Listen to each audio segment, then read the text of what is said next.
యేసు ప్రభువారు సెలవులో పలికిన 4వ మాట, ఏలీ ఏలీ లామా సబక్తాని అని బిగ్గరగా కేకవేశాను.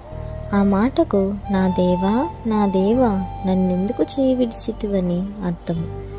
యేసే పలికిన పలుకులలో ఇది 4వది. మొదటి 3 మాటలు ఇతరుల కొరకు అందించినవి. ఇది తన గురించి తెలియజేయుచున్న మాట.